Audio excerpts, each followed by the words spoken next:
Assalamualaikum warahmatullahi wabarakatuh. Kembali lagi di channelku. Jangan lupa untuk bernafas, karena bernafas adalah suatu nikmat yang selalu dilupakan oleh manusia. Oke. Dan jangan lupa untuk subscribe dan like channel ini. Balik lagi pada kesempatan kali ini saya mau membagikan cerita pengalamanku tentang pinjaman online. Oke. Pada pinjaman online ini, pembahasan pinjaman online ini ada kalanya dampak positifnya, ada kalanya dampak negatifnya. Dan yang paling banyak itu dampak negatifnya ya. Dan perlu diingat, ini adalah suatu pengalamanku, bukan dari pengetahuan yang tertulis ya. Jadi mohon maaf, mohon kiranya jika ada kekeliruan, itu tidak sesuai dengan prinsip kalian atau pengetahuan kalian, mohon maaf. Bisa kritik dan sarannya di komen. Oke, poin yang pertama adalah dari dampak positifnya. Dampak positif yang pertama adalah jika kalian mau mengajukan pinjaman online, mendaftarkan pinjaman online, mau pinjam online, itu cukup menghadirkan syarat dan ketentuan yang relatif mudah. Itu daftarnya cukup mudah, cuma foto cekrek foto depan, selfie, kemudian KTP kalian cekrek, kemudian ngisi data, mudah. ACC oke, udah bisa, kalian bisa pinjam. Kalau sekarang itu minimal cuma 500.000 ya. Nah, jika kalian itu sering menggunakan dan kalian itu rutin bayar, saldo kalian limit kalian akan ditambahkan. Itu seperti saya itu dari 500 sekarang sudah menjadi 8.500.000. Itu limitnya, bukan saldo saya, limit. Itu yang pertama, syarat dan ketentuannya itu cukup mudah ya, cuma gitu. Tapi kan kalau syarat pinjaman di koperasi ataupun di bank itu survei tanah, survei pokoknya banyak lah, banyak. Kalau di pinjaman online itu cuma sedikit, bisa langsung klik cair gitu ya. Itulah, bisa langsung dicairkan gitu. Mencairkan itu tidak butuh berhari-hari ya. Kalau saya itu menggunakan S-Pinjam, Kredivo, Tokopedia Card, itu cuma membutuhkan waktu 1-2 menitan, 5 menit paling lama. Itu cuma nanti mau berapa mejamnya, kemudian tulis nomor rekening, udah deh, klik konfirmasi, prosesnya paling lama 24 jam. Itu paling lama itu. Tapi kalau sering-seringnya itu aku 5 menitan, 3 menit, 1 menit udah cair. Tuh, mudahnya itu. Dampak positifnya cuma itu. Kemudian dampak positif yang kedua itu apa ya? Yaitu prosesnya terbilang cepat. Ketika kalian mendesak tiba-tiba butuh dana segitu ya, itu kalian langsung mengajukan, udah beres, tinggal berapa limit kalian itu diajukan gitu. Dan limit tersebut itu bisa menambah jika kalian tadi menggunakan sering dan rutin membayar itu. Dan mungkin dampak positifnya cuma itu ya, dampak positifnya. Kemudian kita beralih ke dampak negatif. Nah, dampak negatif yang pertama itu data bisa bocor. Tuh, data bisa bocor. Pada suatu hari saya itu pernah ditelepon oleh seseorang yang tidak saya kenal, nomor baru, tiba-tiba nelpon, "Selamat pagi Bapak Alan." Nah, itu nelpon tiba-tiba langsung manggil nama saya, padahal nomor itu nomor baru. Dapat dari manakah itu? Yaitu dari data-data yang pernah kalian kirim ke pinjaman online tersebut. Padahal pinjaman online tersebut itu ber-OJK.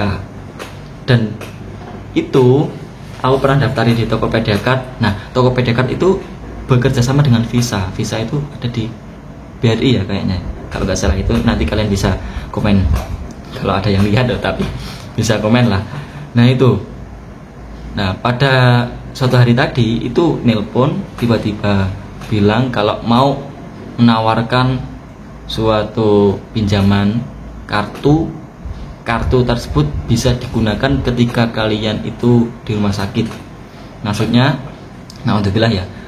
Maksudnya kalau kalian itu sakit, kemudian bayarnya itu bisa pakai kartu tersebut, bisa dicicil. Semisal kalian itu bayarnya 35 juta, nah bisa menggunakan kartu tersebut, bayarnya bisa cicil. Itu kartu tersebut digunakan seperti itu, dan saya tergiur lah, oke aja.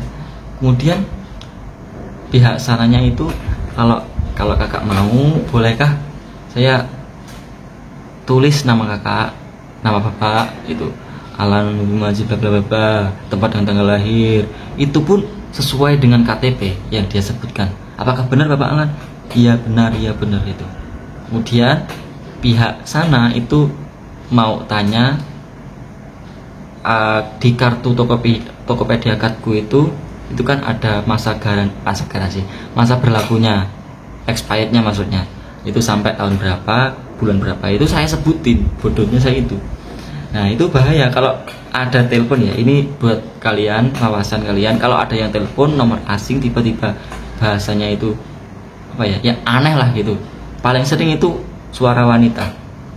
Jadi kalau ada yang nelpon bahasanya asing, udah matiin, blokir, udah gitu aja. Kalau cuma mau memastikan, dengarkan dulu, jangan lupa direkam layar, ataupun direkam itu kan bagian panggilan itu ada pilihan rekam, itu ada tuh. Nah itu data bisa bocor, itu pun loh ya, pinjaman tersebut udah OJK loh ya, pinjam udah OJK, Kredivo udah OJK, Tokopedia Card udah OJK, bekerja sama dengan Visa, itu pun masih bisa bocor data. Itu yang saya bilangin data saya loh ya, dataku, bukan data orang lain, karena itu pengalamanku gitu. Kemudian yang poin yang kedua, bagian yang kedua, dampak negatifnya itu teror. Maksudnya teror itu kalau kalian itu tidak membayar, kalian bisa diteror, ditelepon bahwasanya kami dari pihak, semisal dari pihak Kredivo, mengingatkan kembali bahwasanya Bapak masih punya tanggungan segini gitu. Itu diteror terus, tiap hari diteror. Kalau kalian itu tidak bayarnya telat. Nah, bahkan kalau nggak telat itu pun masih diteror. Semisal aku pinjam di pinjam itu ya, bayar terakhir itu tanggal 5 ya, tanggal 5. Nah, tanggal 1-2 itu udah ditelepon loh. Tanggal 1-2 itu udah ditelepon bahwasanya kakak itu masih punya tanggungan tanggal segini, nominalnya segini. Itu diteror terus setiap hari. Kalau kalian nggak bayar, itu pun belum telat. Bahkan kalau telat itu udah kacau itu. Kemudian mengancam karir. Maksudnya mengancam karir ya, mengancam karir dan masa depan itu gini loh.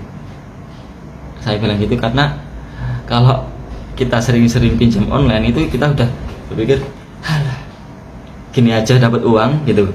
Itu udah pasti. Walaupun kalian awal-awal enggak, masa iya gitu, bahasa Jawanya gitu, masa iya, kalian udah berpegang teguh, enggak, pasti enggak, udah luluh, udah jangan sampai daftarin pinjaman online lah, karena itu bisa membuat malas cari uang gitu. Kemudian penumpukan dana dan denda jika kalian itu telat, itu juga bisa kalau kalian telat bayar. Kemudian tidak adanya transparansi data kalian itu ya bisa dilihat oleh orang-orang yang kerja di pinjaman online tersebut.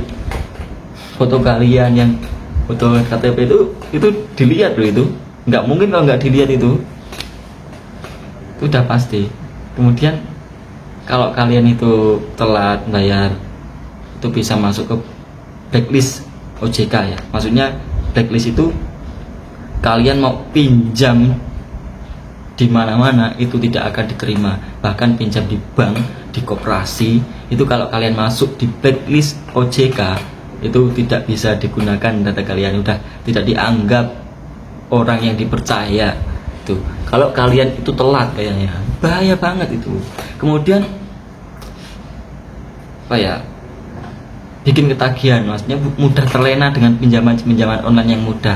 Kalian di iming-imini, apa ya bahasa iming-imini bahasa Indonesia itu, di iming-imini itu, kakak ini ada pinjaman online yang gini-gini, itu kalian pasti udah mudah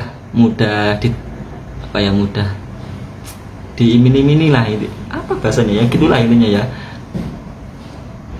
Itulah pokoknya. Yang kemudian mungkin ini yang terakhir ya,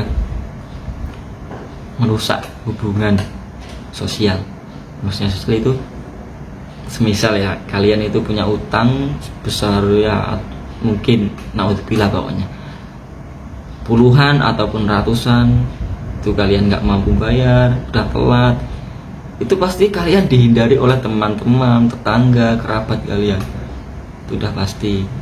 Karena kalau kalian itu sering pinjam kemudian nggak bayar, kalian ini susah, pasti cari apa ya, bilangnya tuh gini, tutup lubang, gali lubang, tutup lubang gitu. Kalian mau menutup utang si A, kemudian kalian utang si B untuk menutup utang si A, terus geser ke C, ke D, ke E gitu. Itu merusak hubungan sosial ya. Nah itu pada intinya kesimpulannya gini, kalau kalian belum terlanjur mendaftarkan diri ke pinjaman online, jangan sampai pinjam online. Itu saran saya. Kalau udah terlanjur, segera dilunasi jika ada utang-utang yang belum terbayarkan, segera dilunasi. Kemudian jangan lagi menggunakan pinjaman online. Tapi itu hanya saran. Kalau mau terusin juga silakan, itu juga hak-hak kalian. Tapi perlu diingat, hati-hati, bahaya. Mungkin cukup sekian video saya kali ini. Saran yang terakhir, jangan lupa bernafas. Saya Hri, wassalamualaikum warahmatullahi wabarakatuh.